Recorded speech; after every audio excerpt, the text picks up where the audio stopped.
Assalamualaikum warahmatullahi wabarakatuh. Saya Alda Amelia Putri dari Program Studi Manajemen Agribisnis Angkatan 57 Sekolah Vokasi Institut Pertanian Bogor. Akan menjelaskan tentang hak asasi manusia di Indonesia. Menurut Undang-Undang, Indonesia menjamin perlindungan hak asasi manusia dalam Undang-Undang Republik Indonesia Nomor 39 Tahun 1999. Isi undang-undang tersebut menegaskan bahwa hak asasi manusia adalah seperangkat hak yang melekat pada kodrat dan eksistensi manusia sebagai makhluk Tuhan yang Maha Esa, dan merupakan anugerahnya yang harus dihormati, dipelihara, dan dilindungi oleh negara, hukum, pemerintah, dan setiap orang demi menghormati dan melindungi martabat manusia. Pembentukan Komnas HAM di Indonesia merupakan suatu bentuk keseriusan pemerintah dalam memastikan supremasi.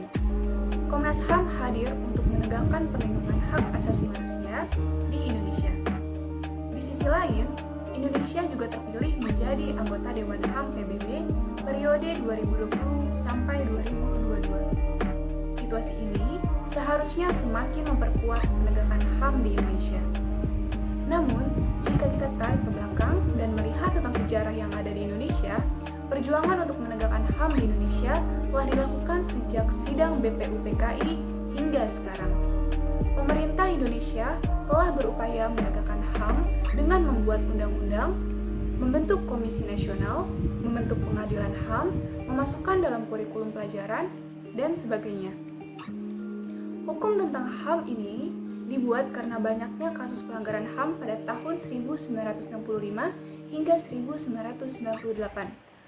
Kasus-kasus tersebut antara lain penembakan misterius Petrus, penculikan aktivis, sampai kerusuhan Mei 98. Namun, pada prakteknya, setelah hukum tentang HAM dibuat, pelanggaran HAM masih terjadi hingga saat ini. Kasus pelanggaran HAM terbesar setelah adanya hukum yang berlaku adalah Munir. Munir adalah aktivis HAM Indonesia keturunan Arab Indonesia yang meninggal di pesawat dalam penerbangan menuju Amsterdam. Kabar meninggalnya Munir menggemparkan seluruh Indonesia. Pertanyaannya adalah, apakah HAM di Indonesia sudah benar-benar terwujud dengan kredibilitas yang dimiliki oleh Indonesia?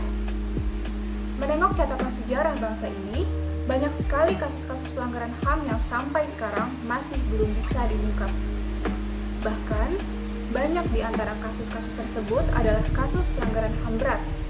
Namun, seolah-olah selalu menjadi perkara yang diestafetkan kepada pemimpin-pemimpin bangsa yang baru.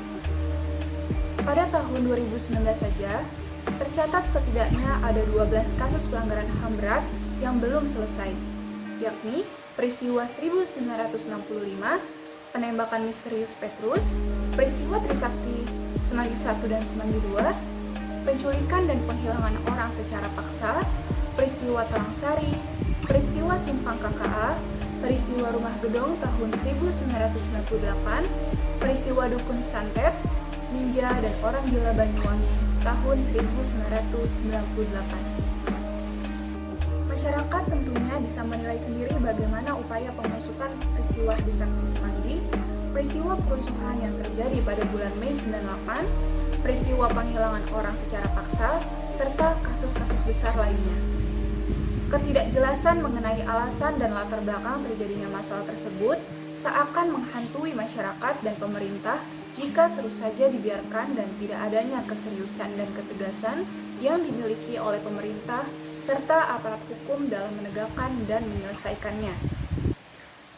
Kebebasan politik yang dinikmati oleh masyarakat Indonesia ternyata juga tak diimbangi dengan pelindungan hukum yang semestinya bagi hak-hak sipil seperti hak atas kemerdekaan dan keamanan pribadi, hak atas kebebasan dari penyiksaan atau hukuman lain yang kejam, tidak manusiawi atau merendahkan martabat, hak atas pemeriksaan yang adil dan proses hukum yang semestinya, hak atas perlakuan yang sama di depan hukum dari berbagai daerah seperti Poso, Papua, Jakarta, dan tempat-tempat lain di Indonesia, dilaporkan masih terjadi kekerasan horizontal yang melibatkan unsur-unsur polisi dan militer. Sebenarnya, pemerintah dan aparat hukum bisa saja mengusut tuntas masalah tersebut melalui hubungan dari orang-orang yang berperan penting yang berkaitan dengan kasus tersebut.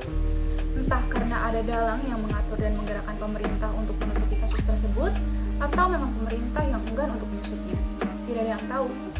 Yang pasti, dari tahun ke tahun, pemerintah akan terus mengecewakan rakyatnya jika tidak adanya keinginan atau tindakan untuk mengusut kasus pelanggaran HAM yang terjadi.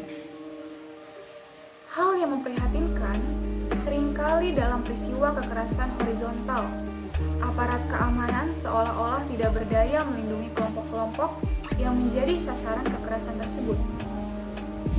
Kasus-kasus pelanggaran HAM berat masa lalu, seperti kasus pembunuhan, penculikan, penahanan, sewenang-wenang terhadap ratusan ribu orang yang disangka mempunyai kaitan dengan PKI, dan beberapa kasus lainnya, sampai hari ini belum memperoleh penanganan yang adil.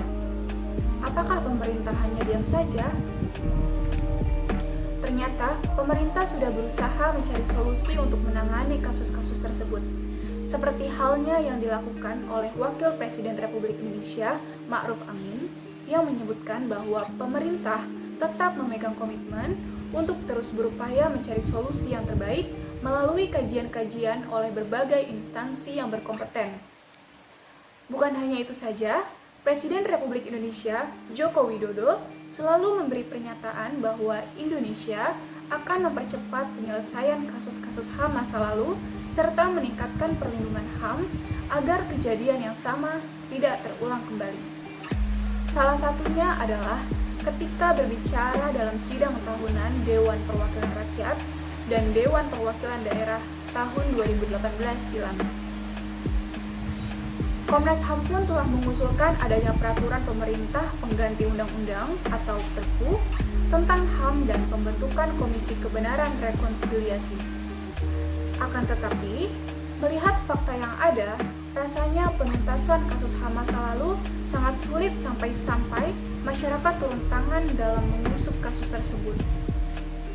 Komisioner Pendidikan dan Penyuluhan Komnas HAM, Bekaulung Hapsara mengatakan, banyaknya peraturan yang tidak diimbangi dengan penguatan kebijakan perlindungan HAM dan sosial, eksisnya regulasi yang tidak sesuai dengan prinsip hak asasi manusia, lemahnya kemampuan institusi negara dalam hal penghormatan, perlindungan, dan pemenuhan HAM, rendahnya kepatuhan hukum dan budaya aparat dalam penghormatan dan perlindungan HAM, serta minimnya pemahaman aparat negara pada pendekatan dan prinsip hak asasi manusia.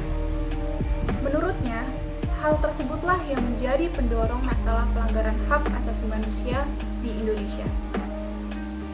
Instrumen HAM yang dimiliki Indonesia sebenarnya sudah sangat lengkap, namun sayangnya penegakannya yang kurang tegas.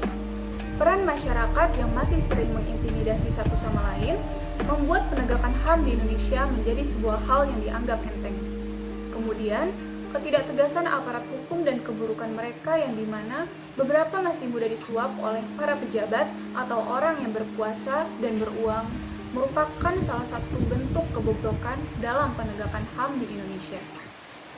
Sebuah reformasi atau perubahan dan penertiban diperlukan dalam tubuh aparat hukum serta peradilan di Indonesia untuk menciptakan suatu sistem baru yang lebih baik dan lebih tegas daripada sebelumnya. Sosialisasi pun juga perlu ditegaskan di kalangan masyarakat oleh pemerintah.